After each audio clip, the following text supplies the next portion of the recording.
କିଛି କାରଣ ପାଇଁ ଆମେ ଆମ ସାମାଜିକ ସାଂସ୍କୃତିକ ପରମ୍ପରା ବହନ କରୁଥିବା ଅନେକ ଗଳ୍ପ ଉପନ୍ୟାସକୁ ଜାଣିବାର ଇଚ୍ଛା ଥିଲେ ମଧ୍ୟ ତାହା ଜାଣିପାରି ନଥାଉ। ନମସ୍କାର ଦର୍ଶକ ବନ୍ଧୁ, ଆଜି ସେହିପରି ଏକ ଉପନ୍ୟାସର ସାରମର୍ମ ନେଇ ଆସିଛି ମୁଁ ଏହି ଗଳ୍ପ ଗୁଚ୍ଛର ପୃଷ୍ଠାରେ। କିନ୍ତୁ ଫକୀରମୋହନ ସେନାପତିଙ୍କର କାଳଜୟୀ ଉପନ୍ୟାସ ମାମୁଁର ଏକ ସ୍ମୃତିଚାରଣ କରିବା। ଫକୀରମୋହନ ସେନାପତିଙ୍କର ଲିଖିତ ମାମୁଁ ଏକ ସାମାଜିକ ବ୍ୟଙ୍ଗ ଉପନ୍ୟାସ।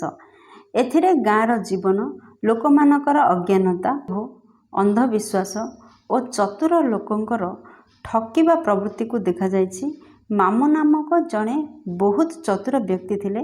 ସେ ନିଜକୁ ବଡ଼ ଜ୍ଞାନୀ, ପଣ୍ଡିତ ଓ ଭରସାଯୋଗ୍ୟ ଲୋକ ଭାବେ ଦେଖାଉଥିଲେ। ଲୋକମାନଙ୍କର ତାଙ୍କ କଥା ଶୁଣି ବିଶ୍ୱାସ କରୁଥିଲେ, କାରଣ ସେ ବହୁତ ମିଠା କଥା କହୁଥିଲେ ଓ ନିଶ୍ଚିତ ଭାବେ କଥାକୁ ଘୂରାଇ ଦେଇ ପାରୁଥିଲେ।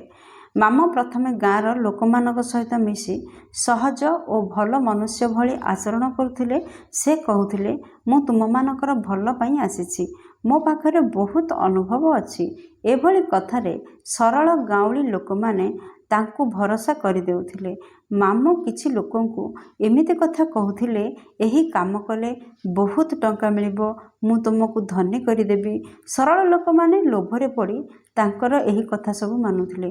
ଭୟ ଓ ଭ୍ରମ କେବେ କେବେ ସେ ଲୋକମାନଙ୍କୁ ଏବଂ ଏହା ମଧ୍ୟ କହିବାକୁ ପଛାଉନଥିଲେ, ଯଦି ତୁମେ ମୋ କଥା ନ ମାନ ତେବେ ବହୁତ ଖରାପ ହେବ, ଏହା ଭଗବାନଙ୍କର ଇଚ୍ଛା। ଲୋକମାନେ ଭୟରେ ତାଙ୍କୁ ମାନି ଯାଉଥିଲେ।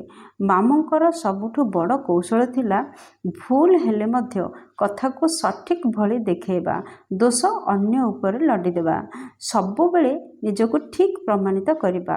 ମାମୁଁ ଏମିତି କିଛି କୌଶଳ ଜାଣିଥିଲେ ଯେ ସେ ବହୁତ ସମୟ ପର୍ଯ୍ୟନ୍ତ ଯେତେ ଖରାପ କାମ କଲେ ମଧ୍ୟ ଧରାପଡ଼ୁନଥିଲେ।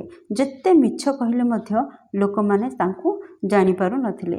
ଧୀରେ ଧୀରେ କିଛି ଲୋକ ବୁଝିଗଲେ ଯେ ମାମୁଁ ସବୁବେଳେ ସତ୍ୟ କହୁନାହାନ୍ତି, ସେ ନିଜ ସ୍ୱାର୍ଥ ପାଇଁ ଲୋକମାନଙ୍କୁ ବ୍ୟବହାର କରୁଛନ୍ତି।